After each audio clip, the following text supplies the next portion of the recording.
What's up, welcome back to Nowstalgia. Dave here with a review of Hearts2Hearts' first EP, first mini album, Focus. Hearts2Hearts is of course notable because they are the first K-pop girl group to debut at SM Entertainment since aespa way back in 2020. They're basically a peer of the boy band Rise over at SM, and this debut, which began earlier this year with a few singles, was delayed, several times based on the public announcements and whatnot. And it's an 8-member group, the largest girl group over at SM since Girls' Generation way back in the day. And this is part of the general SM 3.0 corporate strategy and the first, group to debut since the exit of SM founder Lee Soo-man. Naturally, as a debuting group on one of the big labels, they're going to get a lot of attention, and that started back in February with those first 2 singles, The Chase and Butterflies. I think The Chase grab people for the viral nature of its dance trend on the chorus, and certainly a song that grabbed me, at least in parts. I don't love the track overall, but they were showcasing a lot of different things on the song at the very least. But then that third single, Style, came out in June, and that to me is the one that is one of my favorite K-pop tracks of the year thus far. It's just a bubbly pop banger. I love the track. I think it's great. And to me, that was like the proof of concept. Like that, it's like, okay, there's something here and it's something worth paying attention to. That being said, Hearts2Hearts is notable because they are not a continuation of SM Entertainment's legacy from a vocal perspective. When you think of the strong, powerful singing that we associate with SM's output over the past few decades, this is not really what they're going for with Hearts2Hearts. Hearts2Hearts is definitely trying to chase more of the on-trend of the moment girl group stuff that we see kind of across the K-pop genre right now. And that's just kind of an interesting thing to see. And I'll be curious if that trend continues or if they kind of revert back to what they used to go for, or is this a reflection of SM trying to stay as competitive as possible? We'll see. Now we're here with this first mini album, Focus, 5 tracks, one of which, the lead single for this project, Pretty Please, came out back in September. Overall, I like Hearts2Hearts' first mini album, Focus. While this group is not trying to be an impressive vocal powerhouse, the production on this EP is really appealing. I was just not expecting quite the level of lively, dancey club tracks the way you get with songs like Focus. The lead single, Pretty Please, vocally a bit more traditional, but I think that has an excellent chorus that really swells.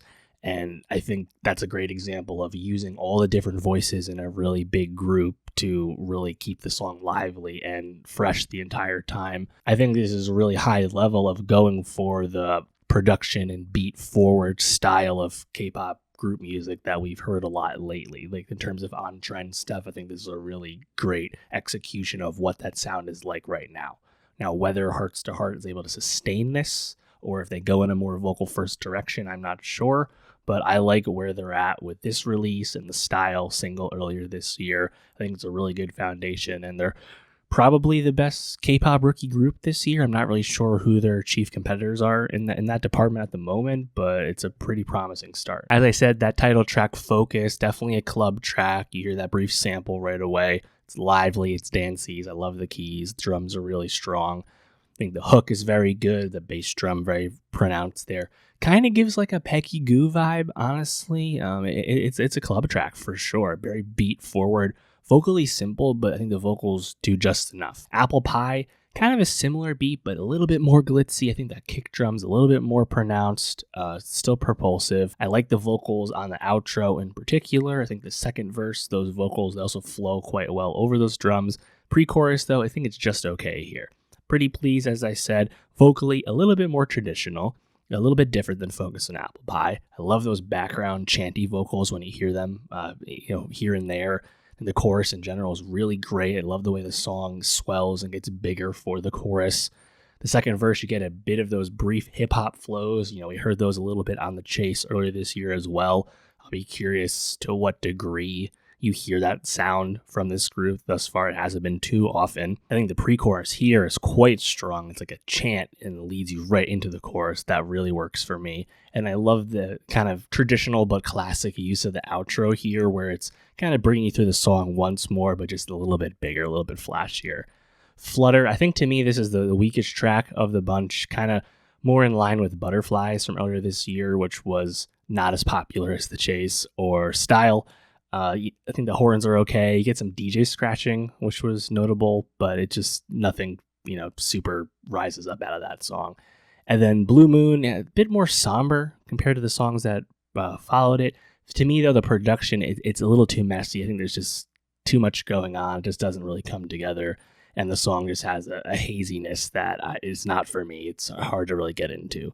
But overall, I think Focus, Apple Pie, Pretty Please, really strong tracks. I like The Chase from earlier this year. I love Style from earlier this year. That's 5 of their 8 songs to their name at this point. Good start. I'm happy with it. I'll be curious. They kind of sound like someone who wants to go for the Islet fan base, right, over at Hybe. That's kind of what I'm hearing. I definitely like this stuff more than most of the Islet stuff, though. Thus far, they're not exactly a 1-to-1 comp, but that's definitely where my mind went in terms of the style of the music. We'll see how that progresses. Let me know, though, what did you think of Hearts2Hearts' debut mini album Focus? What'd you like most about it? And for more music reviews, more K-pop reviews, subscribe, and I'll see you next time.